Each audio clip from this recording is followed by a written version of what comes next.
Laki-laki ingat, menghargai cinta itu tidak menodainya. Menghargai cinta itu dengan menghalalkannya.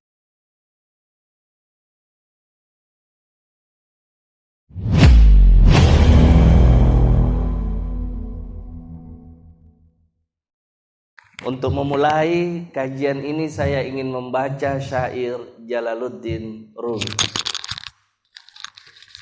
Janganlah cinta kepada sesama manusia melebihi cinta kita kepada Allah Subhanahu wa ta'ala. Lebih cintalah kepada Allah melebihi apapun. Maka janganlah terlalu sedih ataupun kecewa jika orang yang kita sayang dipanggil pulang ke hadapannya, atau cinta yang bertepuk sebelah tangan. Ada di sini. Allah tahu yang terbaik untuk kita. Jangan bersedih, karena luka pun pasti ada sembuhnya. Ini syair luar biasa dari seorang sufi yang terkenal bernama Jalaluddin Ar-Rumi. Ada satu syair lagi,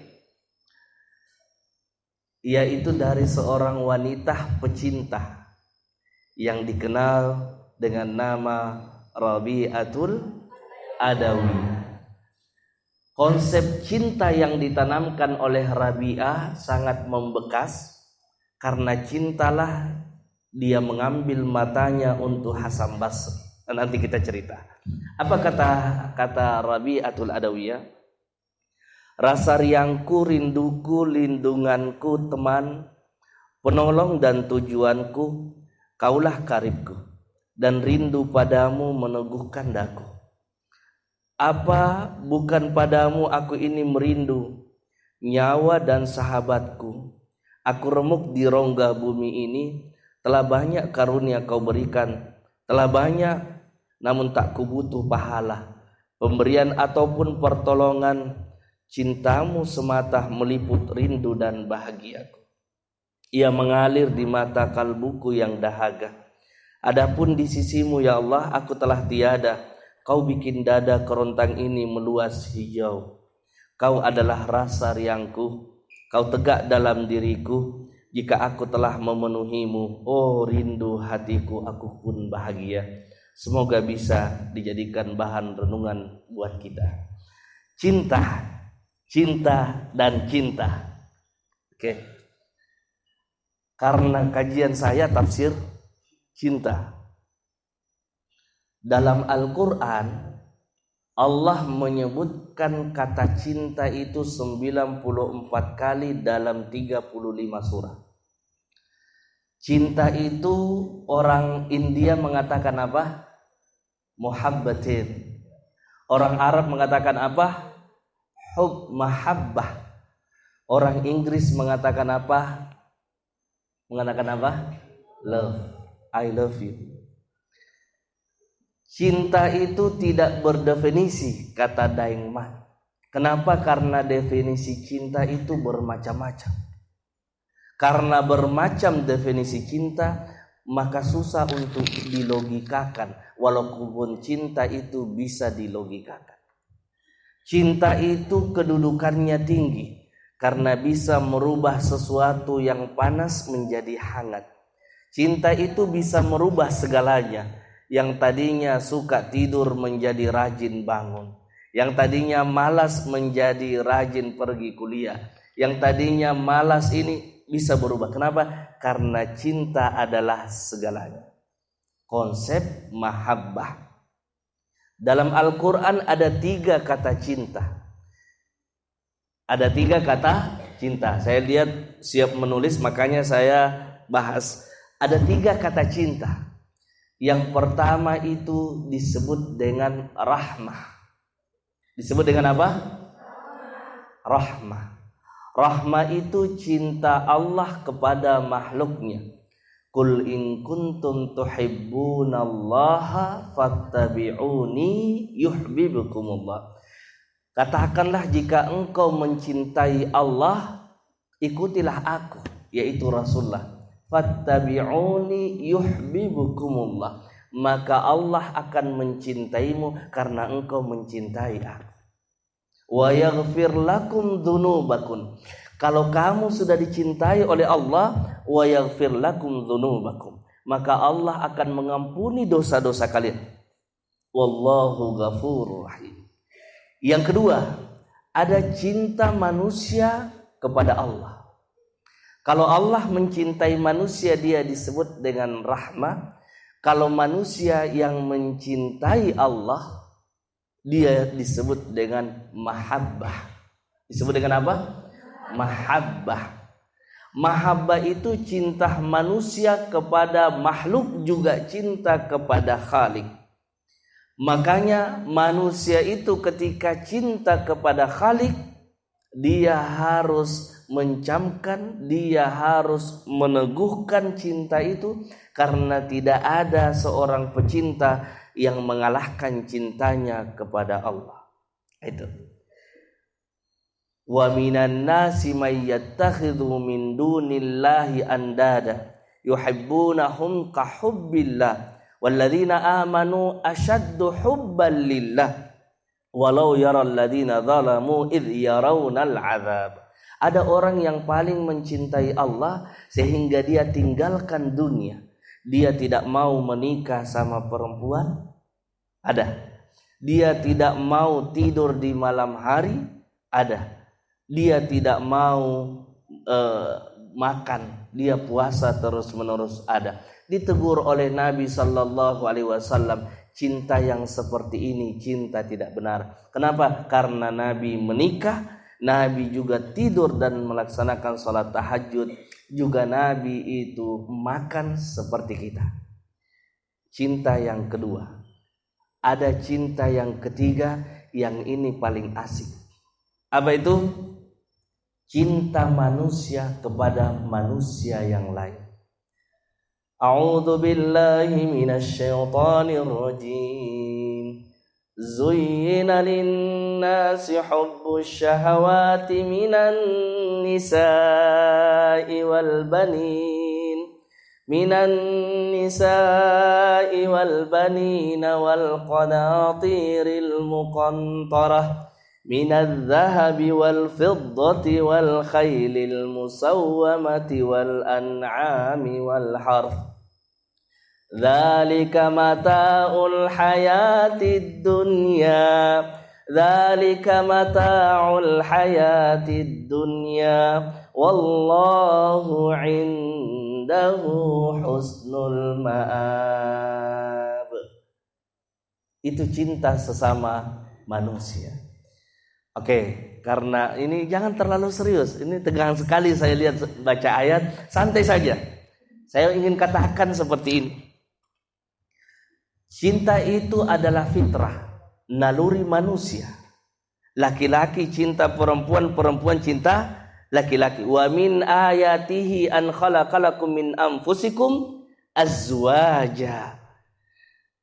Tanda-tanda kekuasaan Allah itu Allah menciptakan berpasang-pasangan. Laki-laki cinta perempuan, perempuan cinta laki-laki. Kalau ada laki-laki cinta laki-laki, itu begini dia. Kenapa? Bukan naluri manusia laki-laki mencintai laki-laki. Begitupun sebaliknya, bukan naluri perempuan, perempuan cinta perempuan dalam artian syahwat. Tidak. Tapi bolehkah kita mengutarakan cinta? Boleh tidak mengutarakan cinta?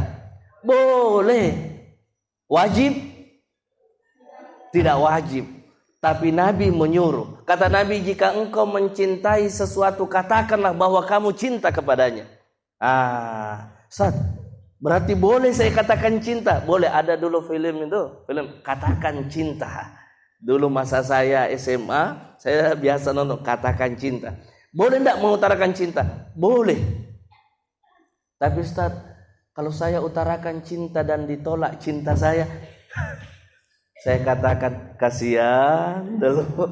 Saya katakan cari yang lain. Dunia ini tidak sesempit yang kita pikirkan. Tapi Ustaz, cuma dia yang paling saya sayang. Cuma Ustaz, dia yang selalu saya ingat. Ustaz, dia yang selalu terbayang-bayang. Mau makan Saya tidak pandai menyanyi seperti Demat, tapi saya biasa dengar. Ingat, cinta itu karamah. Jangan dipermainkan cinta itu. Jangan laki-laki cinta karet. Karena cinta karet itu sana sini lengket. Aduh. Iya. Jadi cinta itu fitrah. Kata Nabi, sampaikanlah jika engkau mencintai seseorang. Apa yang dilakukan oleh Khadijah? Kita rujuk ke belakang.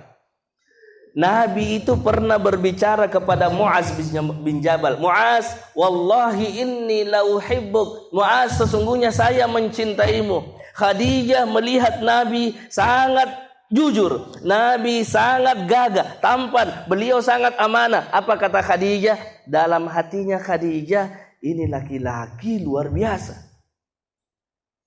Jadi, Ustaz, ada pernah tanya saya, Ustaz, bolehkah kita fans sama seseorang? Saya bilang, kenapa tidak boleh? Kalau memang fansnya itu adalah sesuatu yang baik. Tapi Ustaz, bolehkah kita mengutarakan cinta? Saya katakan boleh mengutarakan cinta, tapi harus terima resikonya. Jangan sampai kamu ditolak.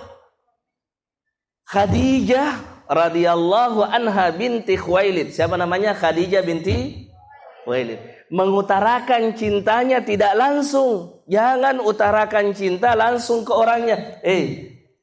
Pak, bro, saya suka kita. Jangan, tidak begitu caranya. Terus bagaimana caranya? Cari caranya Khadijah. Apa yang dilakukan Khadijah? Dia kirim Maisarah. Maisarah, temani itu Muhammad pergi berdagang di Syam. Kamu tuliskan kepada saya apa yang dia lakukan. Bagaimana akhlaknya, bagaimana caranya mempergauli manusia, bagaimana dia berhubungan dengan orang lain.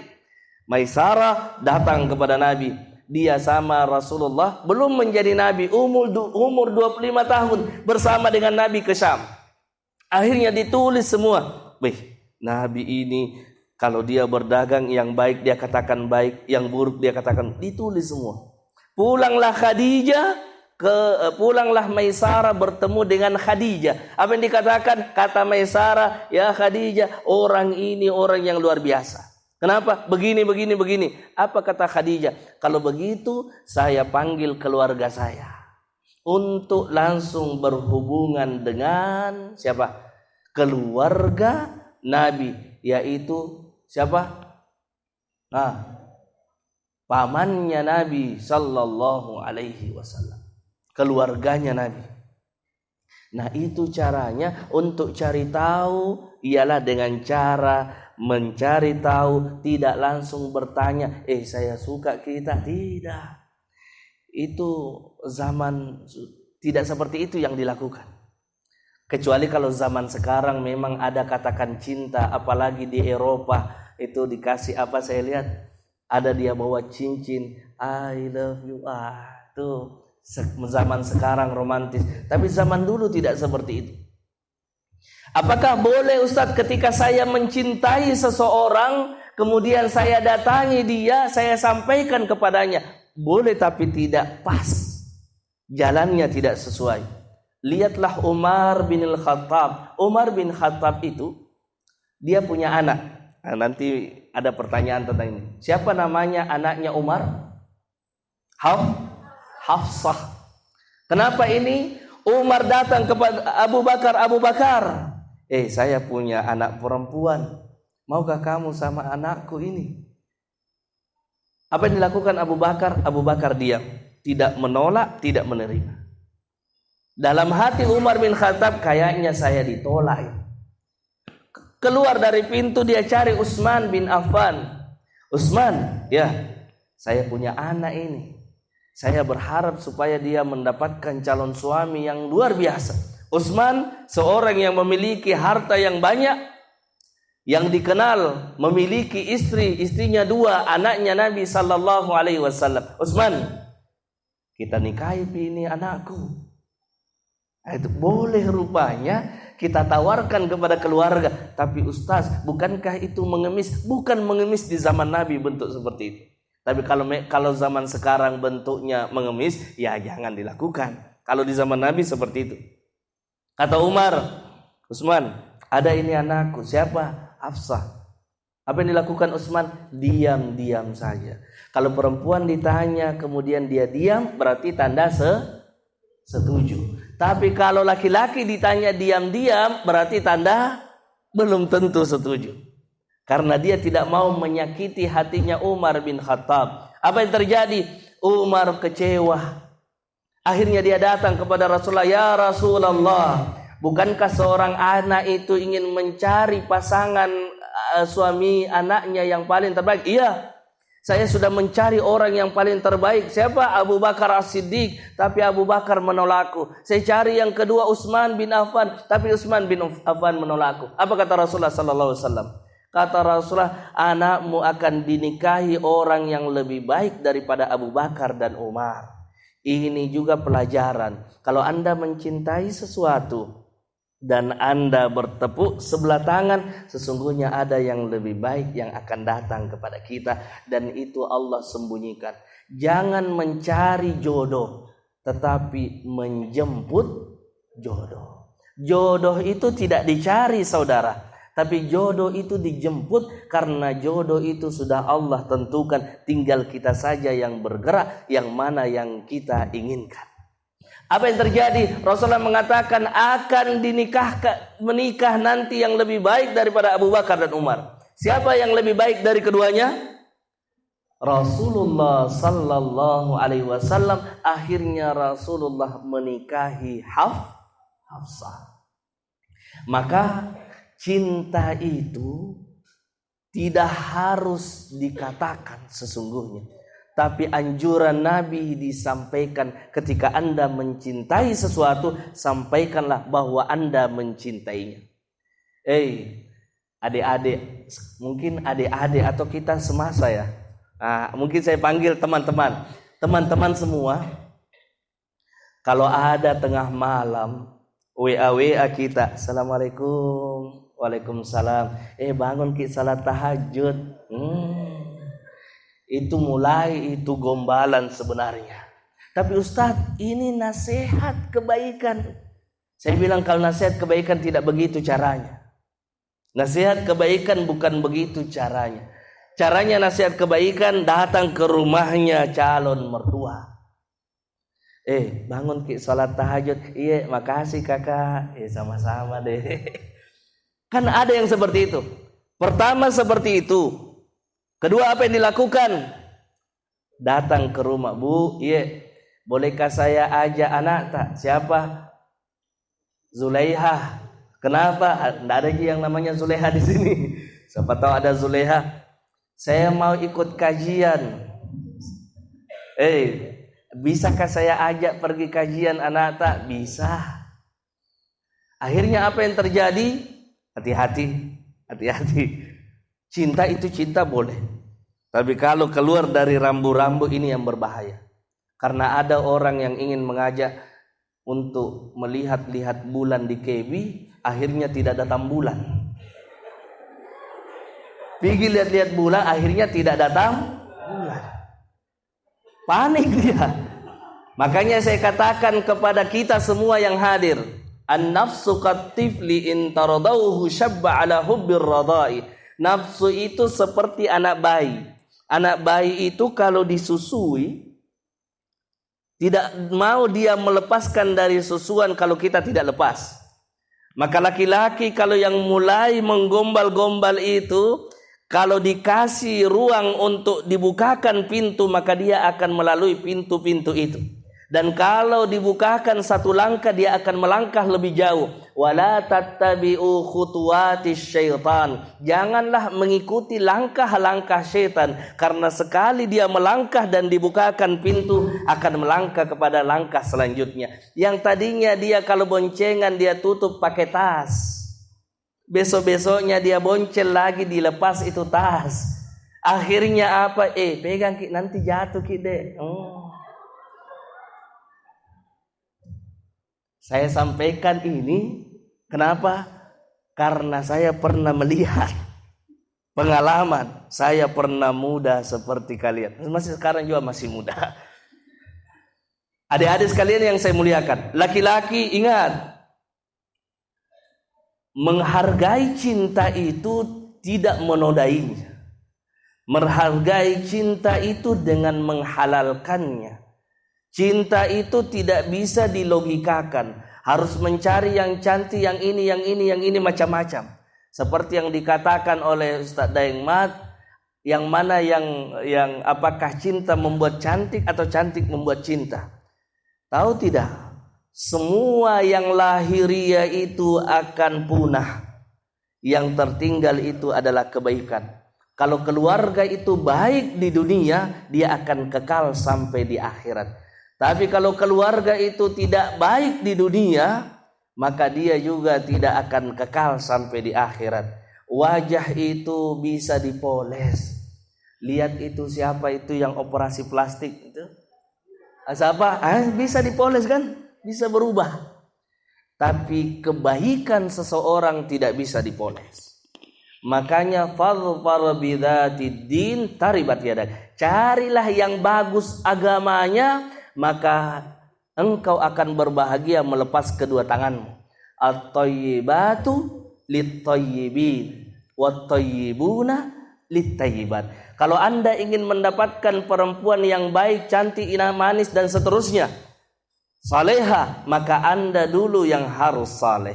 Kalau Anda ingin mendapatkan laki-laki yang soleh, maka kita dulu yang saleha.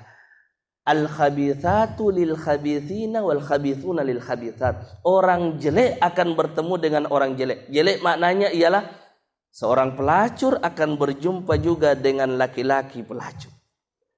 Berarti Ustaz, kalau sekarang saya jelek mau dapat yang baik, jalannya satu, bertobat kepada Allah, kemudian perbaiki atau dalam kurung hijrah. Dalam kurung apa? Hijrah. Hijrah dari yang jelek menjadi yang baik. Karena sesungguhnya rasa itu tidak bisa kita bohongi. Cinta itu tidak bisa ditutupi. Laki-laki itu kalau melihat perempuan, jujur saja ya saya sampaikan, laki-laki kalau melihat perempuan cantik pasti akan selalu dia mau lihat. Betul atau tidak? Betul? Suka yang cantik atau yang jelek? Yang cantik. Yang cantik. Kalau yang cantik, saya juga harus cantik, harus gagah. Gagahnya bukan dari wajahnya, tapi perbaiki akhlak kita. Maka kecantikan dan kegantengan seseorang menurut saya dan menurut beberapa pakar ialah kalau akhlaknya itu bagus. Tapi walaupun dia gagah, walaupun dia cantik, tapi kalau akhlaknya itu naudzubillahi min dzalik, maka tidak akan terlihat cantik kalau seperti itu. Kenapa hidup ini untuk kebaikan? Bukan untuk mata'ul hayati dunia, bukan untuk bersenang-senang saja. Makanya sering saya sampaikan kepada adik-adik saya, kalau kamu ingin mencari istri, maka carilah yang paling bagus akhlaknya. Tidak hanya menutupi jilbab untuk auratnya, tetapi akhlaknya yang paling terbaik. Karena akhlak itu hiasan manusia. Maka ini mungkin singkat yang saya sampaikan. Sesungguhnya saya lebih senang kalau dialog hubungan kalau kita berdialog itu lebih mengena kepada apa yang dirasakan oleh audiens. Wallahu muwaffiq ila aqwamit thariq. Assalamualaikum warahmatullahi wabarakatuh. Waalaikumsalam warahmatullahi wabarakatuh.